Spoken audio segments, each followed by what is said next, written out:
C. Brown, Immaculate Home Builders, Contractors, Pro Tip of the Week, man. So I'm in one of my properties I'm doing right now. And, you know, I've been in business for 25 years. And what I do know about most clients is people are very frugal or very cheap, right? But I always tell people you get what you pay for. So there's an order of construction. And every contractor, especially if he's not a licensed contractor, has no clue what he's doing. So I'm in a property right now that a client had a basement finished, right? A full basement finished, about 50 feet of basement. Now, the reason why you see the floor all dug up is because the contractor prior to me started to put framing and drywall on a floor that was 13 inches unleveled with no sub pump, right? So when I came in this property, the floor was like a hill. It was 13 inches off, which 13 inches is a grown man's foot, basically. So of course, what I had to do is come in and measure how far it was off, cut the wall, right? So this is how much wall to here, right? If you can see my hand, that's how much off it is. So I had to dig in the concrete on the floor, cut the wall. We're cutting all of the drywall. We're cutting all of the framing. And this is not only in the back of the basement, this is in the back and in the front. Let me show you, take you to the front. Mind you, we had to pull up all of the floor. This is all of the flooring we have to pull up in there. It's a full finished bathroom. And in here as well.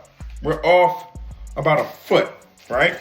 So we have to dig up all of the floor, dig up all the concrete, cut the framing of the wall, cut the drywall, and then pour concrete in this entire basement to make sure that the floor is level. This property is gonna go on the market for sale.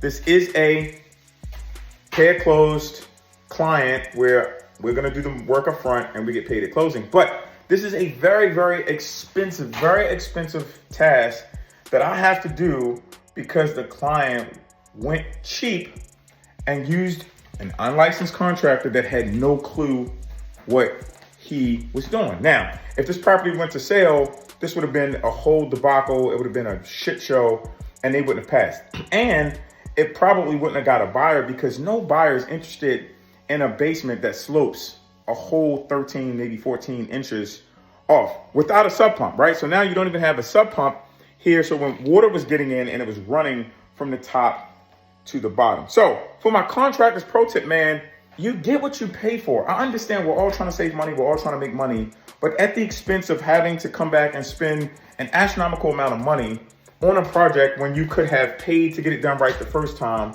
is a complete waste of money. It's a pain in the ass and you'll smack yourself in the future because now this person is losing money. So we're in the middle of the process. Obviously, we're getting it done. We have to cut a little bit more of the wall. But when I'm finished with it, it's gonna be done right. I do everything above board. I do it the way it's supposed to be done. So when I'm finished with this basement, we'll have a very even and level basement floor that's gonna pass all inspections and it will pass when the property is on the market to be sold. C. Brown, Immaculate Home Builders, man. Again, another pay at close project. But I just had to show you this for a contractor's pro tip. You get what you pay for. So if you are going cheap, expect to get cheap shit. C. Brown, I'll talk to you soon.